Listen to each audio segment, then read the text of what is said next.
On the 2nd of June 1948, inside of Landsberg Prison, an evil doctor was led out to the gallows and was flanked by American guards and military policemen.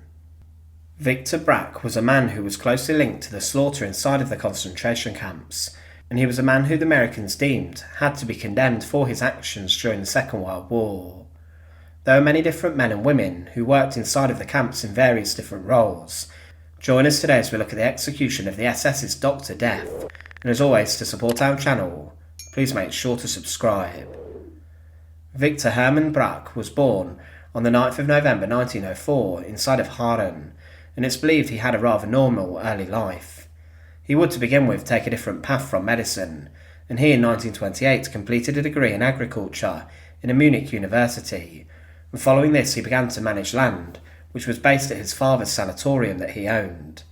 Brack, however, in 1929 was attracted to the policies and the politics of the Nazis, and early on he became a member of the party, and he would then join the SS, Heinrich Himmler's paramilitary group, who would become the guards of the concentration camps.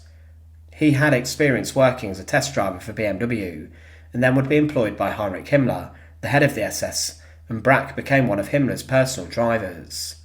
With the time that Viktor Brack would spend with Himmler, he would build a good relationship with the Reichsführer SS, and Brack's father had even delivered one of Himmler's children. Because of this, the pair had a good friendship, and this helped Brack rise throughout the ranks of the SS. He would in 1932 become an assistant to Philipp Bühler, who became the chief of the Chancellery of the Führer of the Nazi Party, and Brack was now rubbing shoulders with very senior Nazis, and he may have met Hitler in this capacity. He became Bühler's chief of staff before he was appointed the chief of the main office too, inside of the Chancellery of Hitler's in Berlin. With this, Brack was dealing with many different things, from dealing with the Reich ministries and the different areas of government, to dealing with clemency petitions for those who had been condemned, and he also handled complaints which were sent from all over Germany.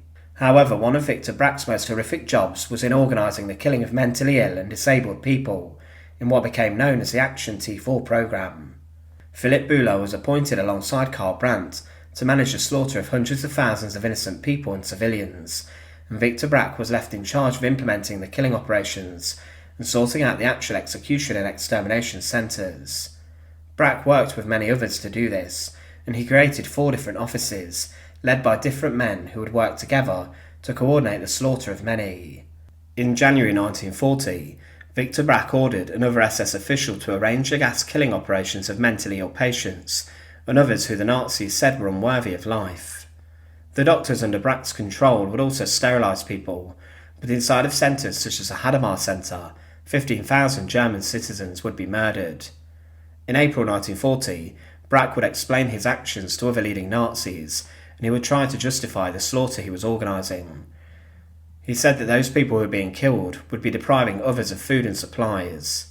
However, there were 6 main killing centres set up, such as Hartheim Castle, and these were in isolated areas and had high walls, and some of these had been old castles, and they were converted and fitted with gas chambers.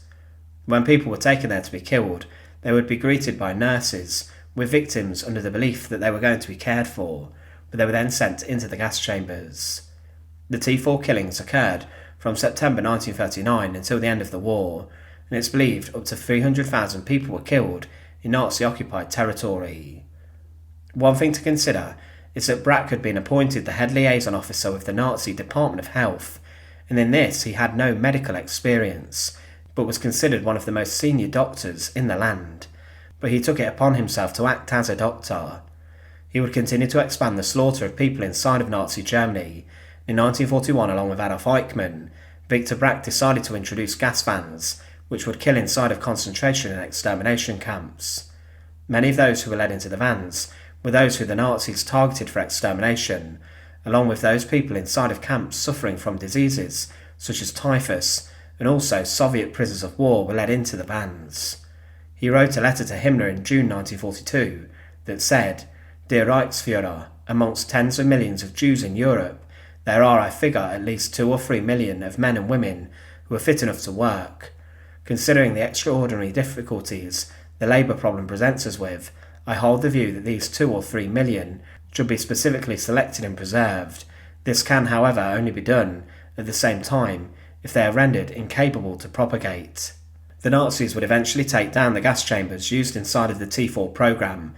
They were shipped to other concentration camps, where they were reinstalled at sites such as Treblinka and Auschwitz to make the deadliest sites even more ruthless.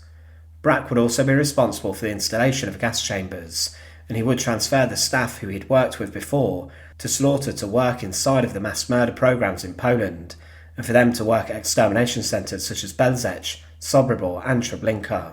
He was a man who was key to slaughter inside of the camps, and he worked closely with other high-ranking Nazis, such as Adolf Eichmann, who would be known as the architect of the Holocaust.